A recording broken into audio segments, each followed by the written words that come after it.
Hello student, जैसा कि आप सभी को पता है कि हम पिछले वीडियो में आपके वस्तुनिष्ठ प्रकार के प्रश्न और रिक्त स्थान और आपके युग्म मिलन यानी कि सही जोड़ियां कंप्लीट कर चुके थे। और आपके इस वीडियो में सत्य असत्य यानी कि आम ना, संस्कृत की लैंग्वेज में बोला जाए तो आम ना हम यहाँ पे कंप्लीट करेंगे। पूरे के पूरे 50 से लेकर के 55 तक है ना, ये टॉप 50 आपने कंप्लीट कर लिए ना, तो आपके इनसे बाहर नहीं जाएंगे। तो ये जरूर से कर लेना है और अच्छी तरीके से हर प्रकार से क्वेश्चन को देख करके चलना है, क्योंकि किसी भी रूप में क्वेश्चन चेंज कर दिया जा सकता है। तो आप अच्छी तरीके से सभी क्वेश्चंस को देखिएगा। और 2 नंबर के क्वेश्चन हमने कंप्लीट करवा दिए हैं, वीडियो आप चैनल पर जाकर के अभी देख लेना है ना। और आपके सभी कंप्लीट कर ही चुके हैं, जैसे कि वस्तुनिष्ठ प्रकार के प्रश्न हो गए, रिक्त स्थान, वो आप देख लेंगे। सबसे पहले देख लेते हैं, फर्स्ट क्वेश्चन दिया गया है मित्रम पर्याय पदम शरणास्ति। तो मित्र का पर्याय पदम शरणास्ति, यहाँ पे उत्तर क्या रहेगा? ना। इसके बाद है आपका सेबह पर्याय पदम पशुपति अस्ति, तो आम आपका यहाँ पे आंसर हो जाएगा आम। इसके बाद अगले क्वेश्चन के बढ़ते हैं, संपन्नौ है ना, संपन्नौ विलोम पदम विपन्नौ अस्ति, तो या आम रहेगा, सत्य रहेगा बिल्कुल, है ना। इसके बाद अगला आपका उद्योग विलोम पदम सरलम अस्ति, तो ये आपका ना रहेगा, है ना, क्योंकि उद्योग का जो विलोम पद है सरलम नहीं होता है। इसके बाद है आपका अगला सुखम पर्याय पदम वक्त्रम अस्ति, तो आम रहेगा, है ना। ये आंसर एक एक करके याद रखते जाइए अच्छी तरीके से। इसके बाद है बालक शब्द नपुंसक लिंगे भवति, तो ना आंसर यहाँ पे रहेगा आपका, क्योंकि बालक शब्द जो है वो पुल्लिंग शब्द है, नपुंसक लिंग नहीं है ना। पुल्लिंग शब्द यहाँ पे लिखा होता तो ये आपका आम होता था। इस प्रकार से 6 हम कंप्लीट कर चुके हैं। बढ़ते हैं अगले की ओर। आप देख सकते हैं नदी शब्द उक्रांत अस्ति, तो ना रहेगा। इसके बाद है तस्य रूपम षष्ठी विभक्तया भवति, आम रहेगा, है ना। आपको चैनल को सब्सक्राइब कर लेना है, और अगर आप चैनल की मेंबरशिप ज्वाइन कर लेते हैं तो आपको ये PDF जो सारे के सारे हैं वो आसानी से प्रोवाइड करा दिए जाएंगे, है ना। तो चैनल की मेंबरशिप जरूर से ज्वाइन करें। इसके बाद देख सकते हैं पठति इत्यस्मिन् पदे लट् लकारः अस्ति, आम आपका आंसर यहाँ पर राइट हो जाएगा। इसके बाद है अपठताम इत्यस्मिन् पदे एक वचनम अस्ति, तो ना रहेगा इसका आंसर, ना, है ना, आंसर असत्य रहेगा। इसके बाद है आपका हनिष्यति इत्यस्मिन् पदे प्रथमम पुरुषः अस्ति, आम आंसर लिखेंगे। इसके बाद है हताम इत्यस्मिन् पदे लिट् लकारः अस्ति, लट लकार लोट लकार, ये सारे आपको कंप्लीट कर ही लेना है ना। हताम इत्यस्मिन् पदे, तो ये आपका ना रहेगा। इसके बाद है आपका द्वंद्व समासस्य उदाहरण पंचवटी इति अस्ति, तो द्वंद्व समास का उदाहरण नहीं है, जो पंचवटी है वो द्वंद्व का नहीं बल्कि द्विगु समास का उदाहरण है। यहाँ पे आपको यहाँ पे इसका क्या है जो है ना लगा देना है, यह सत्य रहेगा, क्योंकि ये पंचवटी जो है द्वंद्व का नहीं बल्कि द्विगु का है। अगर यहाँ पे द्वंद्व की जगह द्विगु लिखा होता तो ये आपका बिल्कुल आम होता है, यानी कि सत्य होता। इसके बाद है आसीत अस्मिन् पदे उत्तम पुरुषः अस्ति, ना रहेगा। इसके बाद है पक्ष्यसि पदे पच धातु अस्ति, आम रहेगा, है ना। पक्ष्यसि में कौन सी धातु है? पच धातु है। इसके बाद है लभते इत्यस्मिन् पदे एक वचनम अस्ति, आम।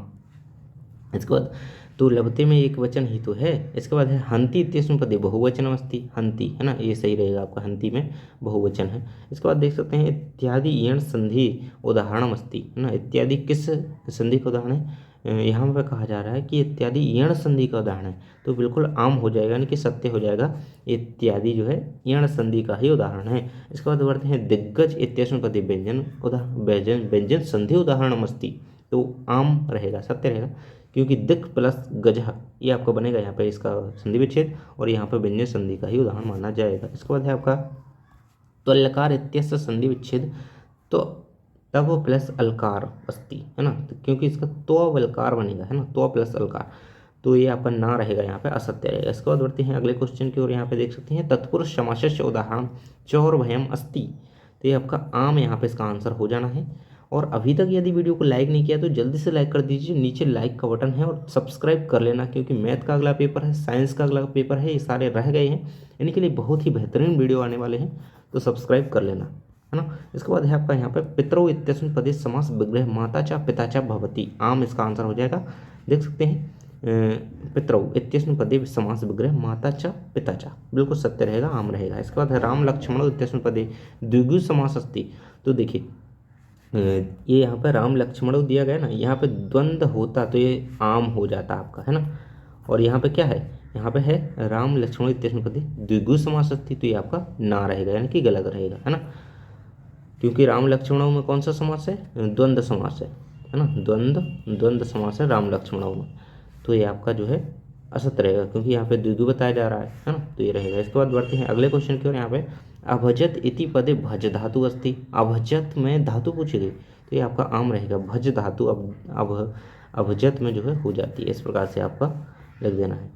इसके बाद बढ़ते हैं अगले क्वेश्चन की ओर। अहरत इति पदे ललकारः अस्ति, आम रहेगा आंसर। इसके बाद है वर्तेयताम इति पदे उत्तम पुरुष अस्ति, वर्तेयताम की बात की जा रही थी, इस पद में क्या है उत्तम पुरुष अस्ति, तो ना आपका आंसर रहेगा, यानी कि असत्य रहेगा, है ना। इसके बाद बढ़ते हैं नेक्स्ट क्वेश्चन की ओर। यहाँ पे वर्धे इति पदे एक वचनम अस्ति, आम रहेगा। इसके बाद है दुष्कर इति पदे दुस उपसर्ग अस्ति, ये आपका आम रहेगा, क्योंकि उपसर्ग कहाँ होते हैं आगे, तो दुष्कर में दुस यही तो आगे है, यही आगे आ रहा है ना दुस, तो देख सकते हैं आप इसका जो है उपसर्ग क्या होगा दुस, बिल्कुल सही है, तो ये आपका आम रहेगा, यानी कि सत्य रहेगा। इसके बाद है प्राचार्य इति पदे चार्य उपसर्ग अस्ति, चार्य, तो ये आपका ना रहेगा, है ना। ना क्यों रहेगा, क्योंकि चार्य नहीं, प्राचार्य में जो है परा, है ना, ये रहेगा आपका उपसर्ग, क्योंकि उपसर्ग जो है आगे आते हैं ना कि पीछे, इसमें चार्य बताया गया है, तो ये आपका ना रहेगा। इसके बाद है लभावहेति पदे उत्तम पुरुषः अस्ति, तो ये आम रहेगा, है ना। इसके बाद है पिब इति पदे पा धातु अस्ति, धातु की बात की गई है पिब में, तो आम रहेगा। इसके बाद है अपचन इति पदे द्विवचनम अस्ति, तो ना रहेगा, अपचन द्विवचन नहीं है। इसके बाद है आपका गच्छति इति पदे एक वचनम पुरुष प्रथम पुरुषः च अस्ति, आम आंसर इसका हो जाएगा। इसके बाद देख सकते हैं 34वें नंबर का प्रश्न है निस्सार पदे निस उपसर्ग अस्ति, आम इसका आंसर लिखेंगे, क्योंकि निस्सार पदे में निस उपसर्ग है, बिल्कुल सही है, क्योंकि उपसर्ग जो है आगे आते हैं, मैं आपको बार बार बता रहा हूँ क्योंकि आपको याद रहे, क्योंकि आना ही है। इसके बाद है आपका संस्कार पदे सर उपसर्ग अस्ति, तो उपसर्ग की बात की जा रही है, तो संस्कार में ये आपका आगे की ओर आगे का शब्द होता है वो उपसर्ग बनता है, लेकिन यहाँ पे सर बताया गया, तो ये आपका ना रहेगा, गलत रहेगा। इसके बाद है अहम फलेभ्य, है ना, अहम फलेभ्यः आपणम गच्छामि, आम यहाँ पे आंसर रहेगा। इसके बाद है आपका गंगा हिमालय प्रभवती, तो ये आपका ना रहेगा, है ना। इसके बाद है आपका छात्र गुरुवे नमति, तो ना आंसर लिखेंगे, इसका असत्य, है ना, छात्र गुरुवे नमति। इसके बाद है आपका इमे बालकम विद्यालय पठन्ति, आम आंसर लगाएंगे इसका। इसके बाद है आपका राम लता च पाठशालां गच्छति इत्यस्मिन् वाक्ये च अव्ययम् अस्ति, तो आम, है ना। इसके बाद है आपका अगला क्वेश्चन है त्वं कदा गृहम् आगमिष्यसि, अस्मिन् वाक्ये त्वं अव्ययम् अस्ति, त्वं की बात की जा रही, जो त्वं इसमें दिया गया ना ये अव्यय है कहा गया है, तो ये नहीं है अव्यय, असत्य रहेगा, है ना। तो इसमें क्या कहा गया था, इत्यस्मिन् वाक्ये चा, इसमें चा की बात की गई थी, चा जो है अव्यय है, तो बिल्कुल है, तो यहाँ पे आम था, है ना, इसमें नहीं है जो तुम। इसके बाद है धातुतः पूर्वम यदि उपसर्ग भवति तदा ल्यप प्रत्यय अस्ति, है ना, तो आम रहेगा। इसके बाद बढ़ते हैं नेक्स्ट क्वेश्चन की ओर। भूतकाले कृतवतु प्रत्ययो प्रयोगः भवति, आम आंसर आपका यहाँ पे हो जाता है, उत्तरम रहेगा आंसर आम।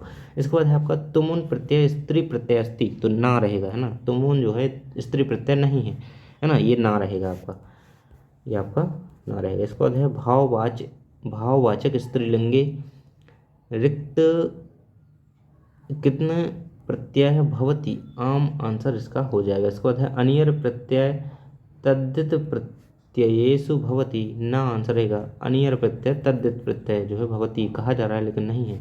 इसके बाद है आपका अव्ययानां रूपाणि चलन्ति, ना आंसर रहेगा। इसके बाद है अध्य अव्यस्य अर्थ अजा आज इति अस्ति, आम रहेगा आंसर। इसके बाद देख ही सकते हैं अगला क्वेश्चन आपका नीचे 49 नंबर का है अहम अपि पठामि वाक्य अहम इति अव्ययम् अस्ति। देखिए ये वाक्य दिया गया है आपको अहम अपि पठामि, इसमें क्या कहा गया है कि अहम जो है अव्यय है, तो ये ना है, क्योंकि अहम जो है वो अव्यय नहीं है ना।